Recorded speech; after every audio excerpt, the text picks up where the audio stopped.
Well, after a exhilarating and very promising qualifying in the wet yesterday, it delivered a sprint race that gave us about 2 laps of exciting sprint racing. Welcome to the Grid Talk podcast, and today we are here to review the 2024 Chinese Grand Prix sprint race. My name is Louis Edwards, and today joining me we have Monkey Seat and fellow Grid Talk co-host Tom Horrox. Hello. F1 writer Jawad Yaqub. Hi there. And F1 journalist Dev Tyagi. Hi guys, good to be here. So before we get into the episode, we must of course thank our sponsor, Bet Online. Bet Online is your number one source for all of your betting needs. Get the latest odds, lines, and matchup reports for baseball, boxing, golf, and more.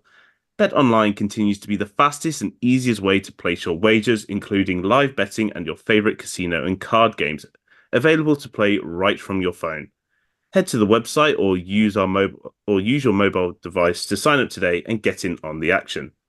Remember to use the promo code BELIEVE, that's BLEAV, for your 50% welcome bonus on your first deposit. Bet Online, where the game starts. Okay, well, we got to dig through this sprint race, and to be honest, there isn't a lot to dig through, was there, Tom? I mean, Shanghai, is returned to the calendar, first time in 5 years. They give it a sprint race, try and zhuzh up the event, but it wasn't that exciting, and it was pretty much like sprint races of old.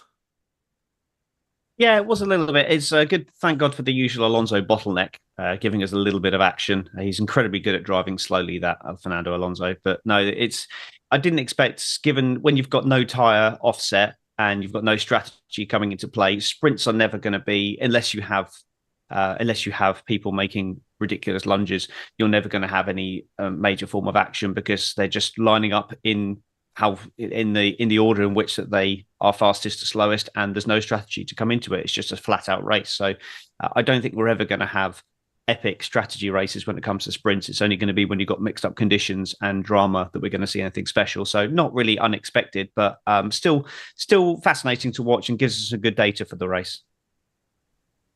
Yeah, and Jawad, of course, we've had a new sprint format. They keep changing the sprint format every year. So, of course, they only had free practice and qualifying yesterday. This is really the first time the teams have been able to get a good gauge of their car because, free practice 1 is going to give them nothing. Qualifying was completely mixed. And today was the only time they've had some sort of good running. So, how much do you think this is still going to affect the teams going to qualifying later? Yeah, it's going to be interesting because we've obviously had that change coming with Park Fermé being opened up so that they can make adjustments to the car ahead of the qualifying for the Grand Prix. So, like Tom said, gathering data would have been key to the sprint race. I would have preferred it much if they were able to push flat out and we could have a proper sprint rather than being involved in time management. But that's a conversation for a separate day. But yeah, the fact that we get Parc Fermé opened up and whatever teams have learnt from these conditions. We don't know also that qualifying could be wet later today as well. So that will throw a lot of that information out the window, how they set up the car. So, I think this is very much feels like the strongest format in terms of the sprint weekend that we've had so far in the 3-4 years that we've had the sprint races, because we still got the attention very much on Grand Prix qualifying and then the Grand Prix, rather than it being an afterthought and then waiting till Sunday for the race to rock round. So yeah, it's going to be quite intriguing to see how teams approach it, particularly because this is the first weekend for 2024 that we've got this sprint format. Exactly. We definitely still plenty to play for. So Dev, we'll get stuck into the actual action for today. Fernando Alonso was the only DNF, but we will touch on Aston Martin a little bit later. So we'll start with Haas. Nico Hulkenberg, P19. Kevin Magnussen, P10. Hulkenberg had a promising start. I think he might have got some damage because he absolutely dropped like a lead balloon. And Magnussen, after being passed by Russell, was holding on from Ricardo. It's... it was a good effort by Magnussen today to get in the top 10, but I guess that's no points on the board. Yeah, it's a bit of an unfortunate situation given the point system that despite finishing a strong P10, you don't even bag a solitary point. But I think Hulkenberg would be disappointed because I think he was the better of the Haas drivers, particularly as at the start, as you rightly mentioned. And then finishing 19th, I don't know. What do you say? The consolation is that you finish ahead of Fernando Alonso, who registered a DNF. Probably that's not really any gains of that sort. But yeah, I mean, as Tom also rightly pointed out, that when you have stronger teams and in contention, and then a sprint can only tell you very limited stuff because there's hardly any time to plan out your strategies. There's no time to actually. You only lose time if you pit. So it's just kind of a very tiny sort of a curtain raiser to what an actual Grand Prix weekend would look like. And in that aspect, I think that's all that Haas could do. Not much. I think psychologically they would be happy that at least one of their cars finished ahead of the junior Red Bull team, and that's pretty much about it for me. It definitely does give them a little bit of encouragement if they can stay in the top 10. Of course, as I said, it's no points today, but that could translate to points tomorrow. It's Right. definitely still something that Haas will be thinking about. So, Tom, we'll go to the team that, well, I think were just generally the worst team on the grid today. Yeah, apart from Hulkenberg, which, as I said, I think he might have had some damage from an earlier incident. Alex Albon, 17th. Logan Sargent, 18th. Just looks like that Williams does not like this track. Yeah, it's a little surprising, actually. I thought Williams were going to be a little bit more on the competitive side, but it's very worryingly the slowest car at this track, which, as you alluded to there, I mean, Sargent only finishing ahead of Hulkenberg, Albon just ahead of him, just dropping down from not really a great starting position anyway, to be honest. So starting 17th and 18th, and finishing 18th and 20th. Finishing 17th and 18th from an 18th and 20th start. So it's really not looking great for Williams on this circuit, which again I find very surprising. But yeah, it's difficult when you've got 19 laps and there's the only action really is in the top 10 we've not really seen anything from them. The only bits we did see was of Albon being overtaken, really. So, yeah, disappointing from Williams, and I think it's going to be damage limitation for them. But if we do get any mixed up conditions, which at the moment it isn't forecast to rain for the race, but it wasn't forecast to rain really for the sprint quali either. So we'll just keep some fingers crossed for some craziness action in the unpredictable climate in China. Certainly is unpredictable, and yeah, I think you hit the nail on the head. It was slightly worrying that the Williams are this slow. It looks like they were, making some, improvements. Albon's getting some good qualifying. Qualifying yesterday was pretty poor. The race today was poor, and I'm not got the most hope for a good qualifying later on. So, Jawad, we'll move now on to the RBs. Yuki Tsunoda. It was a poor qualifying from Yuki Tsunoda yesterday. 19th, recovered up to 16th. But Daniel Ricciardo, P11, really chasing down Kevin Magnussen at the end. Came very, very close, but Magnussen put up a hell of a defense. It's better from Daniel Ricciardo. 2 sessions, well, actually 3 straight sessions in a row now that he's been ahead of Yuki Tsunoda. It's certainly going to give him more momentum going into qualifying and then the race tomorrow. Absolutely, and I guess there should be no less expectation given that he is a former Grand Prix winner here back in 2018 as well, and can remember in that race, that's where we got textbook Ricciardo last on the late breakers, such amazing overtakes. So, it's good to see him use, the momentum that he has gained in these sessions so far, and ultimately gain confidence from that. Because as much as I am very critical of him and where he's at the moment in his career, I don't want him to, to his career to end on a whimper as it is at the moment. So if he can kind of put up one last hurrah, then that would be great. And yeah, why?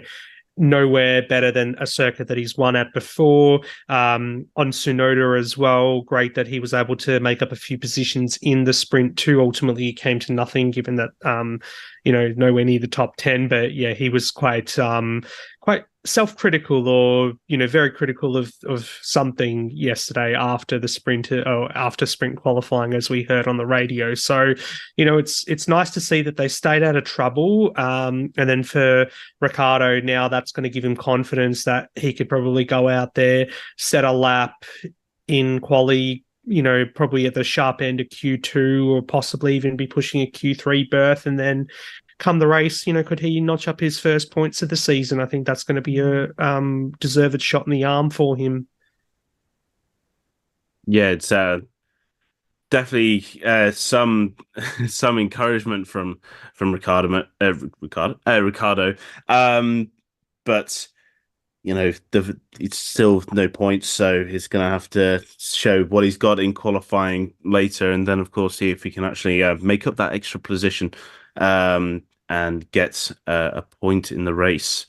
Dev, Alpine. Now, I'll be honest, 13th and 15th may not look great for Alpine, but this is definitely better from what we've seen in the past. They started down in 16th and 17th, Gasly 16th, Ocon 17th, but Ocon managed to go up all the way to 13th, finish ahead of the Aston Martin of Lance Stroll, and then Pierre Gasly just behind the Aston Martin in 15th. Not great, but I don't think you could say it was terrible. Yeah, it wasn't terrible. I think this is going to definitely add on to a bit of a confidence, which they completely have been devoid of so far this season. I think the two things which are going to really which are going to really weigh in on their minds is where exactly do they stand as far as the 2024 driver standings are concerned at this point. So you find Ocon on P18th, Gasly P19th, nowhere near even in throwing some good punches at the other midfielders. And essentially, they're not even midfielders; they're the back markers. So 18th and 19th is, and funny as it may sound, accidental Formula One newcomer Ollie Behrman has 6 points to his name. So he has scored more points than these two experienced drivers, who, for little fault of their own, have been armed with a car which is less of a car and more of a tractor. So I think it's just been appalling for Alpine this season. And I mean, I'm just surprised completely because if you look at their previous seasons, uh, this is where they have delivered stronger cars. Cars which have functioned on high downforce and great aerodynamics packages in the past, and then suddenly it just all begins to tear apart this season. And they're saying that they won't even be able to expect any upgrades until the eighth or the ninth Grand Prix begins this season, right? So I think, realistically speaking, what they do at this race weekend out here in Shanghai depends a lot more on the other drivers erring in the race than their own fights. But let's see what happens. It still could be an interesting race, as Tom said earlier, that the overcast weather conditions, just about anything could happen. But yeah, little gains here in the sprint. Yeah, the thing is, I think it's encouraging. Qualifying was a bit of a mixed bag with the grip, but you know, race is a different thing, and they both kept their noses clean. They both got those overtakes, both made progress, and I think that's all that really Alpine can hope for from Ocon and Gasly is keeping their nose clean, making forward progress, and taking advantage of where other teams are faltering. So, Tom, we'll now move on to Aston Martin. So, Lance Stroll, pretty dismal qualifying yesterday, 15th, finished 14th. And that was because his teammate retired. And Fernando Alonso got a good start into P2 after the first corner stuff, held on for as long as he could, got overtaken by Max Verstappen, then created an absolute train behind him with the two Ferraris, Checo Perez and Lando Norris in pursuit, and fought so hard that he popped his front right tyre. Yeah, not a great race for me to change my overriding opinion of Alonso. Look, Alonso's a fantastic talent, we know that, but I just think sometimes he gets involved in fights that are just not worthy fights. Like it tends to be if he's fighting with Hamilton, then he'll fight twice as hard as if he's fighting anyone else. And then and if he's holding on to a position, he was on there for a good 5-6 points, and then he's just thrown them away with a ridiculous lunge on the inside of Sainz. I mean, to be honest, it was fine because it caused brilliant chaos behind, but it ended his race, and ultimately it lost Sainz a couple of positions as well because there was definitely damage to Sainz there. But that was I know we're not talking about Ferrari here, but brilliant from Sainz. I'm sure we'll talk about that later on, and very unfortunate with what happened after. But I'll leave whoever talks about Ferrari to talk about that. Lance Stroll, a net loss of one position realistically, because he gained one, but his teammate retired, and then Hulkenberg started ahead of him and then fell like a stone. So realistically, he's actually got a net loss of one position, which with the pace that Alonso had in that car up front, that's not really great. I do think that, again, with the sprint format, as Lewis alluded to in his post-race interview as well, you're not realistically going to be able to move forwards in the race, even if you have the pace, because of just the way that the sprint format is. It's not gonna promote being able to fight through the field unless you have a huge car advantage like Verstappen had to go from fourth to the win. So yeah, not great from Aston Martin there, but that car is quick, so that's something to take into the race. They've got good qualifying form, and odds are if they've got a decent strategy, they can get a quick qualifying lap in.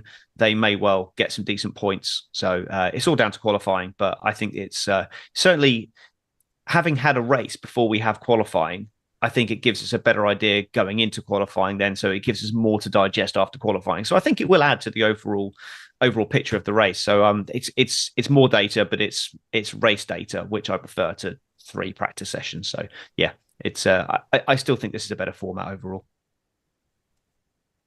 Yeah, it kind of was a bit of a wasted opportunity for Fernando. It would have just been solid points. And as for Lance Stroll, it's Lance Stroll.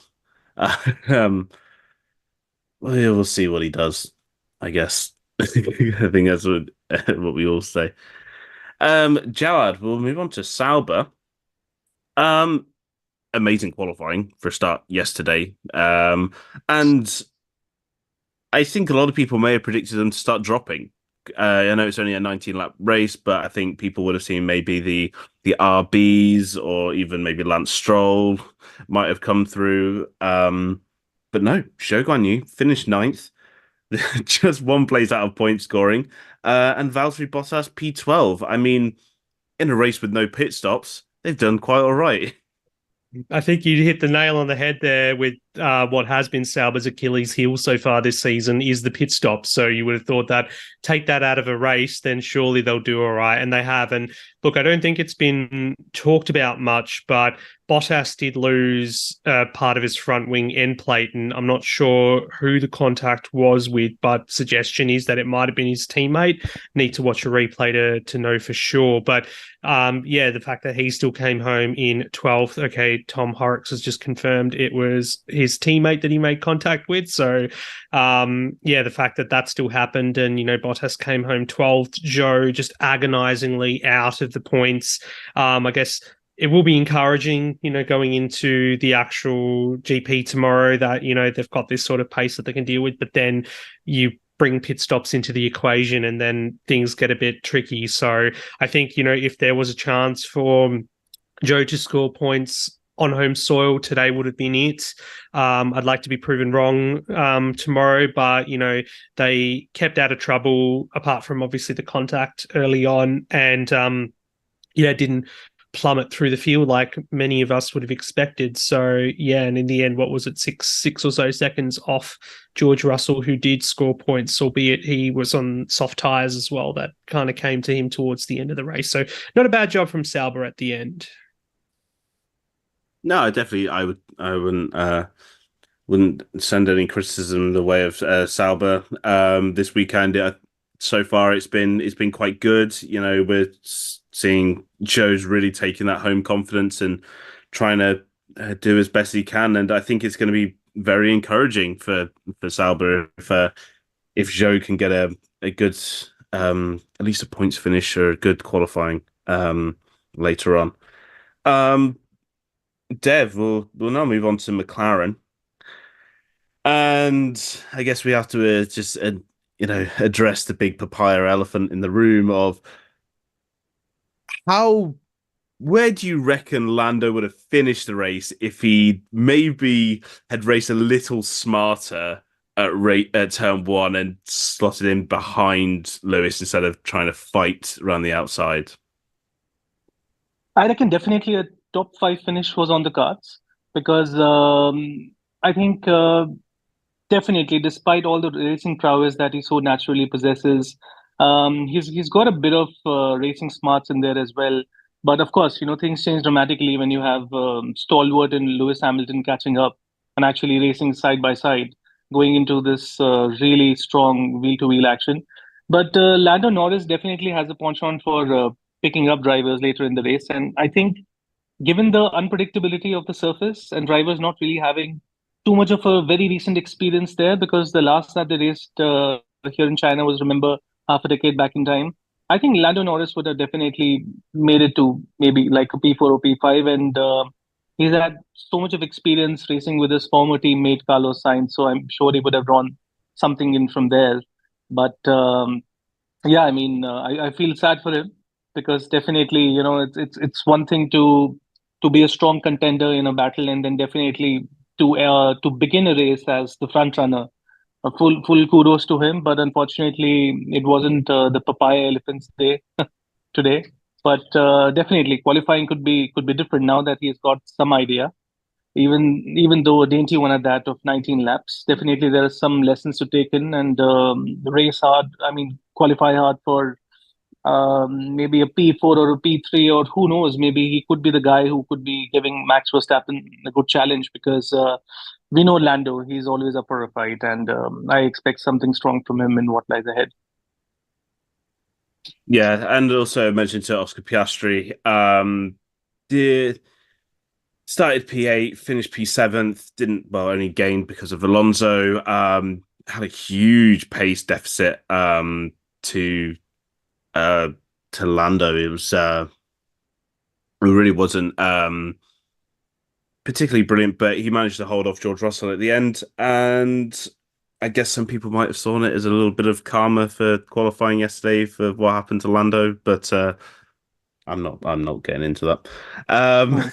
So, um, Tom, we actually you asked for Ferrari, well, you wanted to know who got Ferrari, and well, Tom, it's going to be you. Yes. So, I mean, you had a lot of praise for Carlos Sainz. Did have a bit of a ding dong with Charles Leclerc at the hairpin. Your defending was bad when even Nico Rosberg is saying, "Yeah, you didn't hit the apex and you kind of pushed your teammate off," which led to him to admit what he did in Austria 2016. Oh, I didn't think of that. Yeah, I didn't see Rosberg's comments actually, to be honest. So I wish I had. Now I've heard that because that's brilliant. No, yeah, Science did do really well. Leclerc held in there. I mean, everyone was just stuck in that train. He defended well from Norris at the start. Norris looked like he had much more pace than Leclerc in those early laps, and he held them off. So that was great. But then Sainz was really pushing on Verstappen and had a couple of goes at him. He was looking racy, but then Verstappen, once his battery issue had evened out, he just checked out. And yeah, it looked like he was pushing Alonso. He was pushing. He was the move was done. Let's be honest. I think we all agree the move was done. And then, as I said before about Alonso, ridiculous lunge, just didn't know when to give up. A bit of desperation there, and then he's got damage as a result of that. So he's been put massively on the back foot. He's already fallen back. He's still getting used to the difference in the car with the damage, and then his teammates got a run on him, which is absolutely fine. You know, he's put himself in a strong position, and then he's just gone a bit deep, and he has made contact with Leclerc. If there is any blame to be apportioned, it's definitely blamed on Sainz, but I do see it as a racing incident, just a little bit rude between teammates. But I genuinely think that's not, he didn't go into that corner saying, I'm going to push my teammate off track. He went into the corner saying, I'm going to defend hard, but then just didn't quite have the grip to make the apex as he was intending. So I think I think they'll sort that out in the garages afterwards. I don't think it will be like the start of a eruption from Ferrari or anything like that, but they do look like they've got pace for the race. I don't think anyone's got the pace of the Red Bull. It's just a worrying pace for them, but I think it's positive for the race that they are going to have some pace and hopefully, depending on what happens in qualifying, bring the fight to whoever they're fighting with, whoever that will be, because I've got no idea at the moment. Yeah, it definitely was encouraging because I was expecting Lando to maybe come back a bit after turn one and start fighting, but no, Charles did a good job. And yeah, I mean, you saw so many incidents of that hairpin today with so many drivers either going wide. You know, Leclerc had a bit of a moment. Also, Stroll sort of midway through the race went really wide at that the hairpin. There's just no grip. The track temperature and all this new surface has it's definitely thrown up heaps of unpredictability for these drivers, and they're really having to manage how their grip levels really. So Jawad, we'll talk about Mercedes, and you know it was a bold strategy for Mercedes to stick Russell on a set of softs. I would definitely say it paid off. He dropped down he dropped a bit at the start, but managed to find his way, and he was really close to the back of Piastri. And then Lewis Hamilton, amazing start, defended incredibly well from Lando, and did everything he could when that car, you could tell, really just didn't have the pace that maybe the Red Bulls and even maybe like the Ferraris too, but P2 and P8 is 2-point scoring positions. Yeah, definitely. And with Russell to begin with, yeah, it looked like it may have backfired there at the start where he did lose positions. Normally the soft tyre makes you have better grip off the line and, you know, you make up ground in the opening laps. But no, it didn't happen. It kind of worked in reverse for him. And then he did kind of come back towards the end of the race, putting moves on Bottas and Magnussen to get into that top 8 to score that point. And then with Lewis, like, I couldn't help but feeling quite sad when Max did put the move on him ultimately, because, you know, Hamilton's usually in a car that's capable of putting up a fight where, you know, you got a driver with all the ability, all the talent in the world, and just no confidence in his machinery, not able to put up a fight or put up any kind of defense to come back at Max. So you kind of like, you know that he's capable of doing it, but just doesn't have the car to. So, you know, from there, it was very much, yep, sayonara, off you go, Max, and pull out your margin and win the race. But I think, you know, for Hamilton, hopefully there will be a bit of confidence gained from that, because the Sky team made no kind of secret of bringing up the fact that Mercedes haven't had a top 4 finish all year so far this season. So the fact that, in a sprint that he's finished P2, collects a trophy, I think it will bring some confidence. And it just shows you how, I guess, close that battle behind Red Bull is between 4 different teams, when you've got, all 4 of them effectively scrapping for the same piece of tarmac. And ultimately, I guess Hamilton was safe that he was further ahead of Alonso and the Ferraris and Perez as well. But, got to take the results as they come, particularly in these circumstances. And on a normal day, I don't think Mercedes would be capable at the moment of getting up that high, but they've got to take it as it comes. So sad for Lewis that he couldn't hang on, but at the end of the day, it's a trophy, points in the bag, as you said, with both drivers. So they've just got to take it as a positive. It can only be a positive. It was, maybe unexpected that he was going to be on the front row, and to be honest, he's maintained position. He did a great job. He led his first ever sprint race. So to be honest, I didn't even realize that Lewis has never led a sprint race before. It kind of, even during the Merc dominance of when sprint races started, you thought, oh, maybe they did. No, it was all one Bottas. Bottas was the sprint race king at Mercedes during the early years.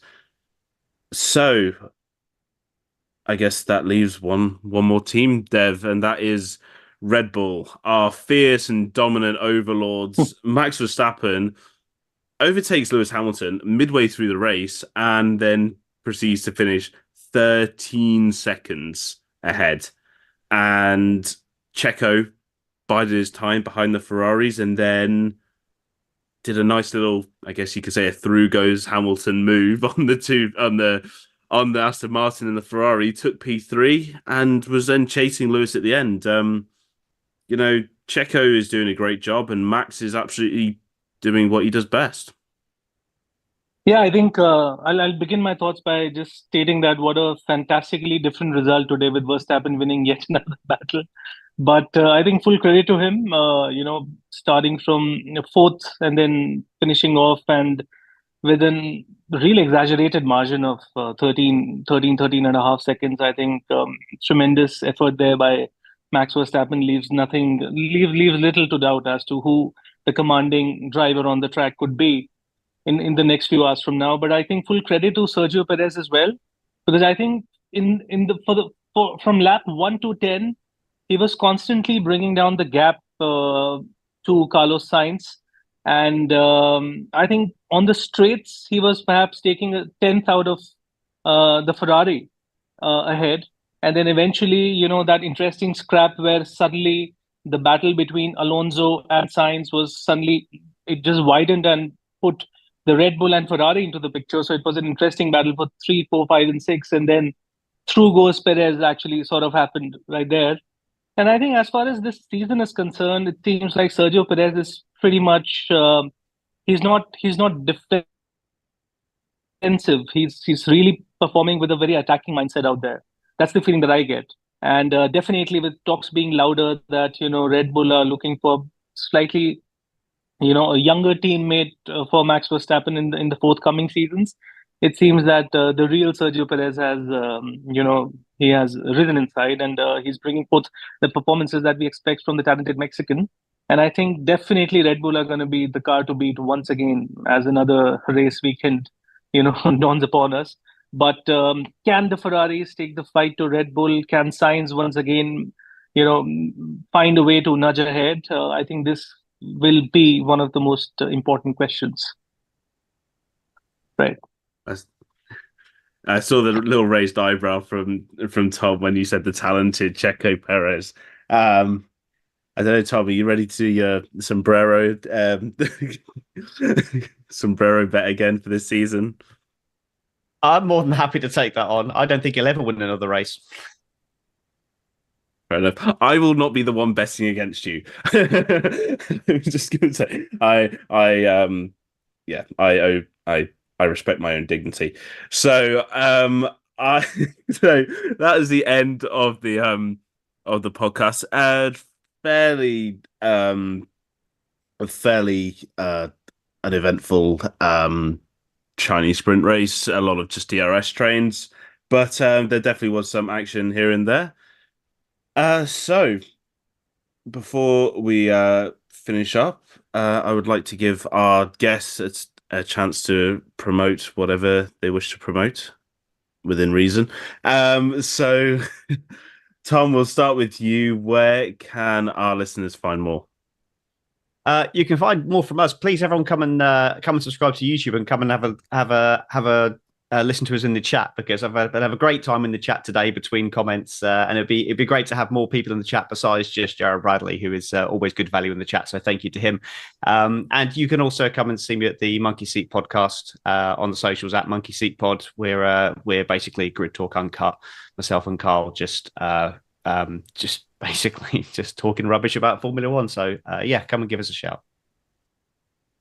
Okay, brilliant. Thank you. And Jawad?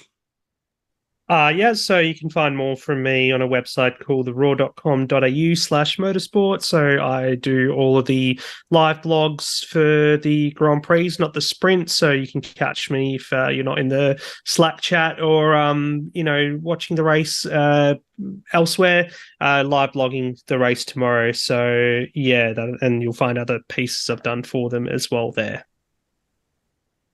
Excellent. And finally from you, Dev. So you can find some of my work on f1chronicle.com, which I have the pleasure of co-founding with the incredible Aussie Jared Patridge. And I write some F1 content for kairosports.com. That's KYRO, not CAIRO. So that's pretty much it. Okay, brilliant. And if you want to find more from the Grid Talk podcasts, as you can see just above Tom's head, if you're watching on YouTube or if you're listening, it is at Grid Talk UK on all socials, whether that's X, X, Threads, YouTube, Instagram, any social media that you want to follow us on. It is at Grid Talk UK. So that is all of us today. If you did enjoy this podcast, please make sure to subscribe, because we go live when we do any race review, be that sprint race, actual race. We go live. You can join in the chat, ask us questions, give us your thoughts. We always want to hear what you guys think about these races, what's going on. Are you a fan of the new sprint format? And then, of course, if you do subscribe, make sure to hit the notification bell, because that will let you know as soon as we go live, so you can jump in on the action. If you are listening to us on Spotify or Apple Music, please give us a 5-star review. That would be amazing.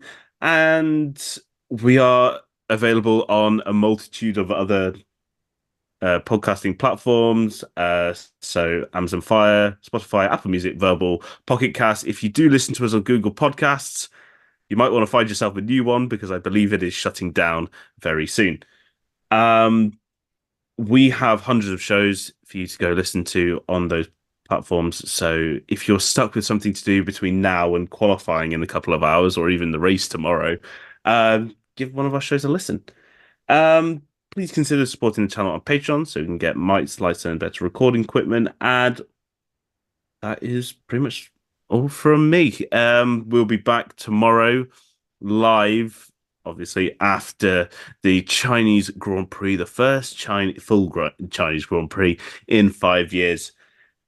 So thank you very much for listening to the Grid Talk podcast, presented by Bets Online. Goodbye.